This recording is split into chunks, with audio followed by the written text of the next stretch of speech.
What's going on, guys, and welcome to park number 5 from this East Coast trip, and the final park as well. It's sad, but we're ending out in a bang. We're here at Six Flags Great Adventure in Jackson, New Jersey. We actually drove all the way down from DC today. It took a long time, and we made many stops along the way. So we only have 5 hours to enjoy the park, but I've been here many times before. I have all the credits. It's really gonna be about enjoying the park, enjoying our favorite attractions, and what a great day to do so. It seems that the wait times are very low for all the rides. As well as that, everything's open. Kingda Ka's running, El Toro's running, Jersey Devil's running. It's gonna be a great time. I'm gonna take a shot in the dark and say that this park's prime is probably when it's quiet. And that's actually not really the case for many parks. I kinda like the atmosphere when there's a little bit of people. 10 to 15 minute waits seem to be my kind of thing. But I think at this park, when there's no lines, it's probably when it's best. And I've never had that luxury before, so that's gonna be pretty cool. This is an absolutely amazing skyline. There's coaster track everywhere, B&Ms all over the place, the Intamins to the left. It's gonna be an awesome time. Guys, it's the last park. I'm so sad that this is ending, but I'm excited for today because the park should be pretty dead. Yeah, I'm excited to have a dead day at Great Adventure because I feel like it's been a while for me since I've had that, so. Lots of good rides to be getting on today. I can't wait. There goes Ka right now. We're gonna head straight there, get on the world's tallest roller coaster. That beast over there, it looks amazing. Yes, let's go!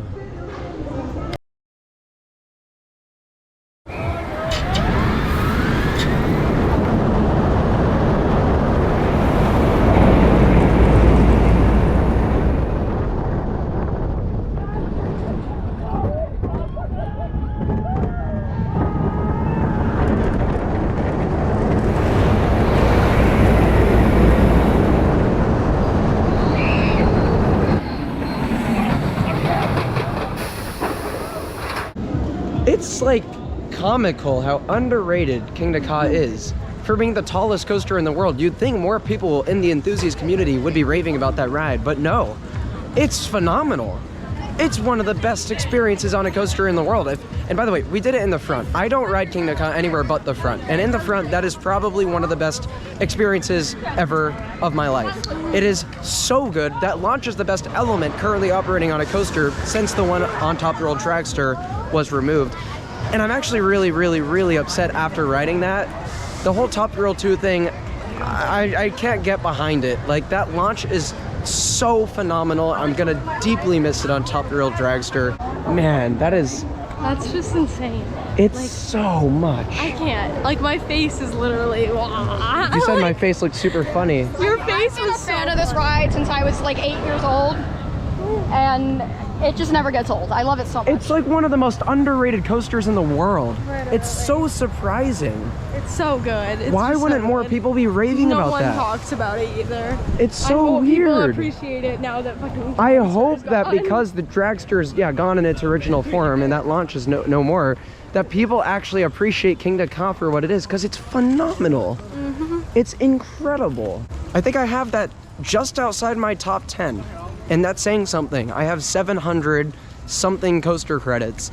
It's pretty impressive that it's able to go that high, but it is that good in the front row. And speaking of that good, we're doing another coaster that's literally like right outside my top 10, and that's El Toro. This is one of my favorite wooden coasters in the world. It's a Golden Ticket Award winner. It's an incredible ride. I can't wait to do it. It actually just reopened a few months back from the retrack work they did after the accident. I'm very curious to see how it's running now. Hopefully it's fairly smooth, but has a little bit of a bite to it. The airtime on this coaster is phenomenal, but sometimes it can be a little hard to enjoy because of how rough the coaster is. You excited for El Toro? It's been a while, hasn't it? I usually come here like all the time, but I haven't been here this year. I haven't ridden Toro in forever.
Toro is, oh my God. I kind of came into today thinking, will I drop it a few spots in my rankings? Is it gonna be a rough ride, blah, blah, blah. It's amazing. It's as good as it was last time, if not, maybe a little bit better. I think it's running great after the retrack they did. The turnaround is still definitely like the roughest part of the ride. It's a little bit much. The rest I thought was definitely bearable though, and not so bad. And the air type, the forces on that coaster are unheard of for a wooden coaster, even putting rides like Voyage to shame. The only reason I prefer Voyage is because it's so long and such a voyage, I guess is the best way to put it. But El Toro is the most intense wooden coaster out there. It is incredible. And I think that's a must ride if you come here. It was really fun. I haven't ridden it in forever, but I remember not liking it very much recently. It's rough, it's whatever. But we rode it in a non-wheel seat. Non-wheel seat's the way to go. And then it was bearable. It was really good.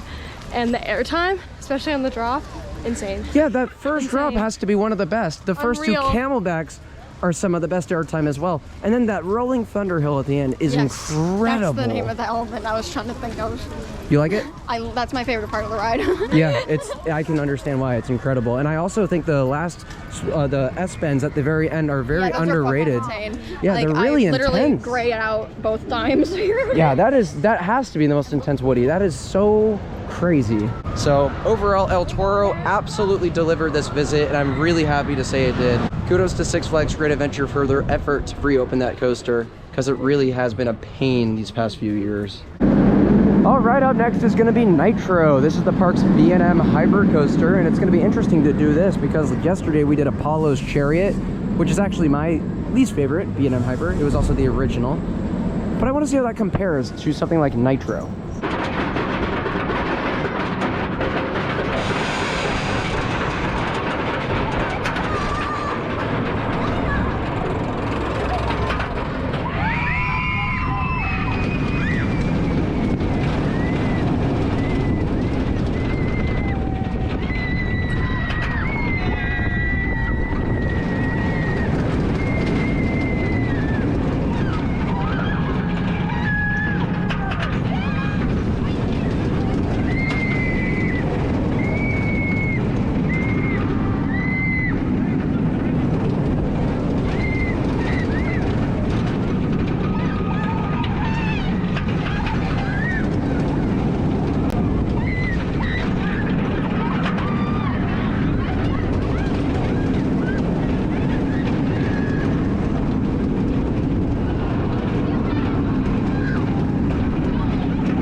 Well, Nitro was definitely very fun this visit. I enjoyed that a lot.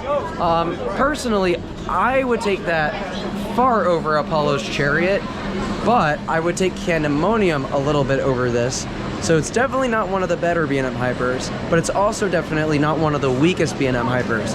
Personally, I'd say it's definitely somewhere in the middle. It's a good ride for sure, absolutely, and it's a great supporting coaster for this park. It's got an awesome layout, awesome setting too, by the way, and tons of airtime moments, and some crazy positive forces as well. I was graying out so much. I grayed out so much. Yeah. I love how long it is. I love the airtime, and it just does so much. Like, I felt like Candemonium leaves you a little bit disappointed. This like fulfills you. Yeah, they like Nitro more than Candemonium by a little bit. I really love Nitro. I always have. I think I like it better than Candy because it's so intense. Definitely more intense than Candemonium. It's longer, and I just also have a special connection to it. So yeah, you've been riding this for your whole life. Yeah. Yeah, it's super cool. No, it's a great ride, definitely awesome, and a wonderful fit for this park for sure. It's an absolute people eater, that thing. I think what it comes down to for me is Candemonium's just a whole heck of a lot smoother and more comfortable. This thing does have a little bit of a shake to it with it being an older B&M. It's not bad or anything, but it's noticeable. Anyways, up next is going to be the Jersey Devil Coaster, and a ride that I think is really fun and quite underrated. I enjoyed it a lot.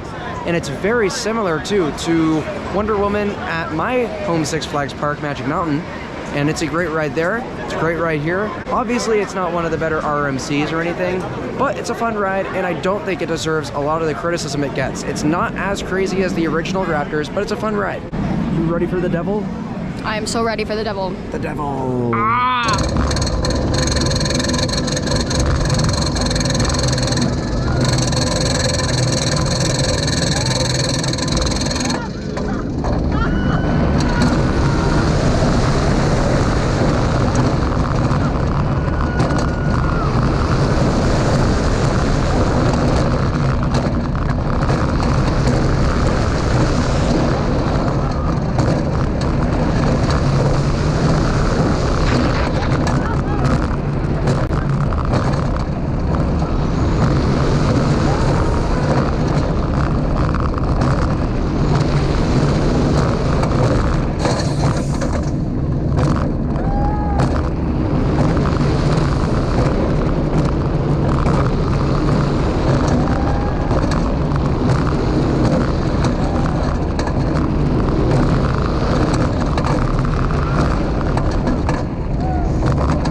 2 rides later on Jersey Devil Coaster, and I think it's very fun. I think it's as good as I remember, and great forces on that one.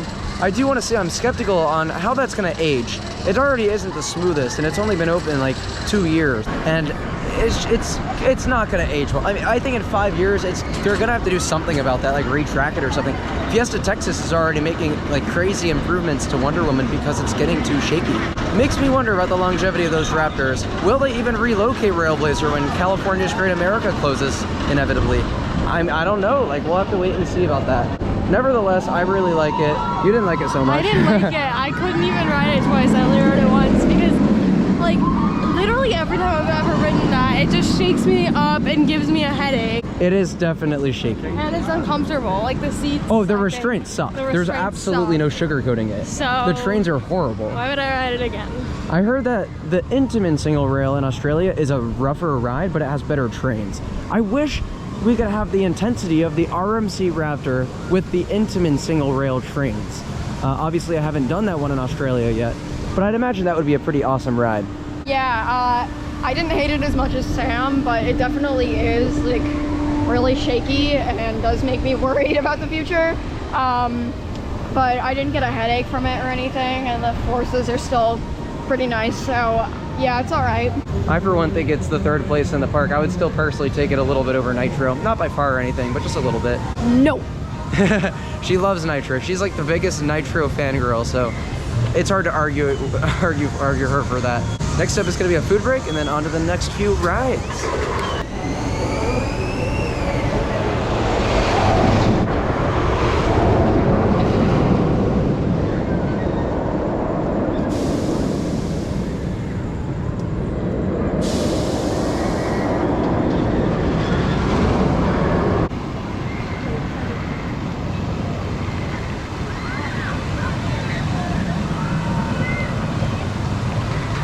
Well, it's a little bit darker now, and that's because we've gotten quite a few rides on Kingda Ka, and that's absolutely awesome. We were also gonna go back and do El Toro a few more times, but unfortunately it closed for the last hour and a half of the park operating. I don't know why. It's a little bit of an unfortunate scenario, but at least we got 2 rides earlier today, and Kingda Ka was actually very reliable today, which was nice. Kingda Ka is so good. So underrated. It's so amazing. Holy crap. In the front row, I mean, all those rides we got on that today solidified my opinion that that is one of the most underrated coasters in the world.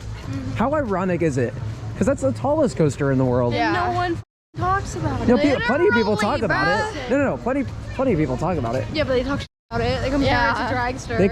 Dragster ruins this ride's reputation. But now Dragster's gone. But now Dragster's gone. So people could finally stop taking it for granted. How the tables have turned. And that's coming from the biggest Dragster fan in the world. I've always preferred this to Dragster. Ooh. Spicy opinion. Hey, comments. Let's get the opinions going. I'm curious to see what you guys have to say about that. Because I obviously do prefer Dragster. I like the freedom with the lap bar, and I love the like kind of theming with the lights and everything like that. Now that it's Top Thrill 2, it's going to be a no-brainer that I'm going to like Kingda Ka more. Six Flags like did it like stupidly. Like they could have done it a lot better.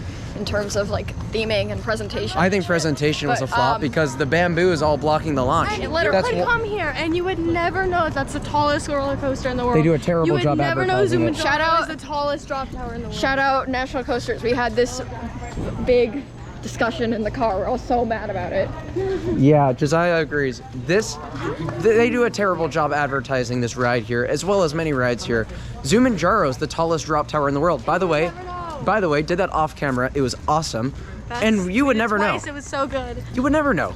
It's ridiculous. By the way, Great Adventure, when it's quiet, is fantastic. I genuinely enjoyed today, and this was the best visit I've ever had to Six Flags Great Adventure. It's in its prime when it's dead. If there's any kind of crowd, you're screwed. But when it's dead, it's so fun here. The problem with a lot of these Six Flags parks is the operations are poor. When it's a quiet day like today, you don't have to worry about that. And today, the operations, and actually, so fast they were really everything. impressive. They were really fast. Kingda Ka, they were I cruising. did not expect that. El Toro, they were cruising. Yeah, they did a good job today. I am very impressed in that regard, and it's ironic because the other times I've been to Six Flags Great Adventure, their operations haven't been the best, Sometimes even though they the just park's suck. super packed.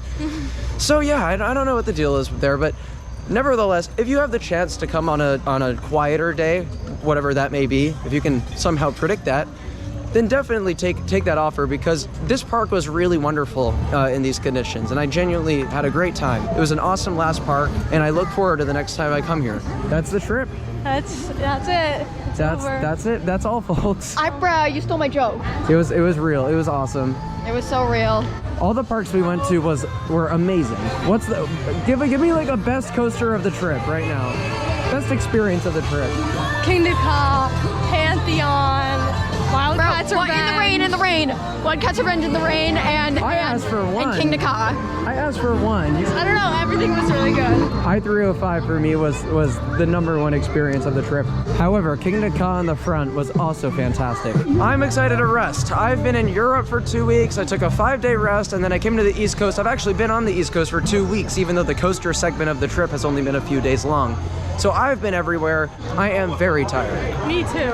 Yeah. I didn't even do that much. But it's been a really hot past few days, so. But it's been a lot of walking and a lot of heat, and I'm ready to rest. Thank you all so much for tuning in to the past many vlogs on this channel. It's been awesome, and I know a lot of you guys have been really enjoying it, so thank you so much for the support. I'll see you guys in the very near future. Peace out, guys.